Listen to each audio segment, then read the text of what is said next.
bienvenue sur cette vidéo qui est destinée donc à apporter des informations sur le gigantisme des éoliennes. Pour ceux qui n'ont pas envie de croire les photomontages des promoteurs et qui ont envie de comprendre ce qu'est cette notion de gigantisme qu'on envisage de nous faire supporter sur notre commune de Fontaine-le-Pin, avec des éoliennes de 245 mètres qui vont venir s'implanter à 500 mètres des habitations, on va essayer de vous apporter des éléments de comparaison. Donc 245 mètres par rapport à la taille d'un homme qui fait 1m75, d'un homme ou d'une femme d'ailleurs, ou le mélange des deux plutôt, donc ça veut dire 1m75, donc ça représente 140 fois la taille d'un humain. Donc là, on va positionner donc un homme sur cette surface, voilà un homme, voilà ce que représentera une éolienne à côté d'un homme, 140 fois la taille. Et pour vous indiquer aussi quelques repères, on va vous apporter quelques informations concernant des éléments que vous connaissez bien, notamment les endroits où vous vivez, et les habitations bien évidemment. Donc on va représenter ici un pavillon qui fait 7 mètres de haut, qui va parfois jusqu'à 7,50 mètres pour un pavillon qui va recevoir un étage. Donc voici ce que représente un pavillon, toujours par rapport à ce bout de pale de 245 mètres. Autre élément, bien connu de la plupart d'entre nous et de toutes les communes, c'est la dimension de nos églises ou de nos châteaux d'eau. Classiquement, on a des églises ou des châteaux d'eau qui sont autour de 25 mètres. Voici la représentation d'une église ou d'un château d'eau, tels que ceux qu'on trouve sur nos communes. Un peu plus haut, ici, vous allez trouver ce qu'on appelle le pylône électrique, le chat, qui est un pylône très classique qu'on trouve dans nos campagnes, et notamment entre Fontaine-le-Pin et Saint-Germain-le-Vasson. Ici, donc, à 50 mètres, donc 30 fois la taille d'un homme, c'est l'Arc de Triomphe. Ici, nous sommes à 40 fois la taille d'un homme. Ici, pour ceux qui connaissent bien la région caennaise, c'est le CHU. Le CHU qui fait 86 mètres de haut et qui fait donc 50 fois la taille d'un homme. Ici, donc, à 100 mètres, c'est-à-dire à 50 fois la taille d'un homme, il s'agit de la longueur d'une pale qu'on retrouvera donc naturellement déployée des deux côtés, c'est-à-dire 200 mètres d'envergure. On va continuer à monter.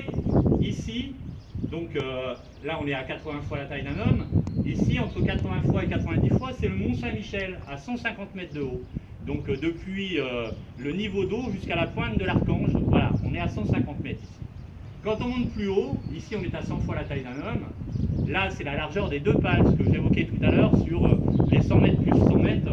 Il suffira donc d'imaginer qu'on retourne l'éolienne pour avoir donc la longueur totale de la pale et qui brassera l'air dans lequel elle va tourner. Pour avancer encore sur cette représentation, ici vous avez la tour Montparnasse. La tour Montparnasse, c'est 210 mètres de haut, c'est 69 étages. Donc on se rend compte que c'est l'immeuble le plus haut de Paris.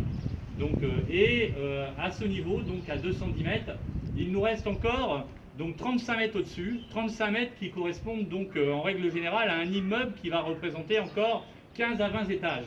Donc vous imaginez un petit peu ce que ça peut représenter. Et là, à peu près à la hauteur de mon doigt, vous avez la tour Eiffel. Voilà la représentation de ce que peut être cette éolienne qu'on souhaite implanter dans notre campagne. Maintenant, je vais vous indiquer l'endroit que peut représenter son implantation quand on va se situer à 500 mètres de distance. Donc voilà, je recule, et sur cette ligne qui représente donc la longueur, donc ici à 285 fois la taille d'un homme, donc 285 multiplié par 1,75 m, vous faites le calcul, vous êtes à 500 mètres. Alors imaginez toujours ce haut de pale qui regarde et qui observe les maisons, les églises et les hommes qui sont à leurs pieds. On voudrait nous dire que peut-être qu'avec un peu de négociation, on arrivera à les avoir à 700 mètres. Il est clair que la nuance est quand même relative quant à la modification du sentiment d'écrasement que ça pourra nous provoquer, car je ne vois pas qui peut accepter de subir une pression, un écrasement aussi fort par des machines aussi gigantesques qui ne tourneront que par intermittence et qui ne vont produire que 20% de leur puissance. Donc, et si je prends aussi en compte le fait que non seulement notre terrain n'est pas plat, mais qu'en l'occurrence, le terrain sur lequel il va être implanté est en pente, il faudrait pouvoir remonter d'environ 40 cm cet ensemble pour avoir le vrai angle de vision et l'écrasement qu'on va supporter.